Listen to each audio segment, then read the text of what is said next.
నిజమైన వాక్యము ఏం చేస్తుంది తెలుసా? మనిషిని హృదయం మండిస్తుంది. మండించడం అంటే ఏడో అక్కడ ఉన్నంతసేపు ఊగిపోయి ఏదో అరిచేసి వెళ్ళిపోవడం కాదు, కానీ ఇంటికి పోయినాక కూడా ఆయన కోసం బ్రతుకుతాం, ఆయన సువార్తని ప్రకటిస్తాం.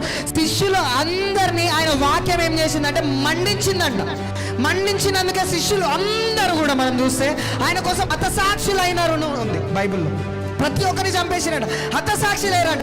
ఈరోజు మీరు నిజమైన వాక్యం తెలుసుకోవాలంటే ఆ వాక్యం వింటున్నప్పుడు మీ హృదయము మండుతుంది.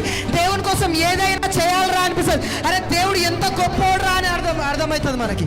ఈరోజు మీ హృదయం మండుతుందండి వాక్యం వింటుంటే. ఎన్ని వాక్యాలు వింటున్నాం కదా, మీరు హృదయం మండుతుంది. ఎట్లుంది హృదయం మండుతలేదంటే అది రాయిలాగా అయిపోయింది. రాయిని పలకొట్టే సుత్త వంటిది కాదా, దాన్ని కరుగదీసే మంట వంటిది కాదా దేవుని వాక్యం. ఈరోజు వాక్యం చదివినోడు ప్రతి ఒక్కరు దేవుని సువార్తను ప్రకటిస్తాడు.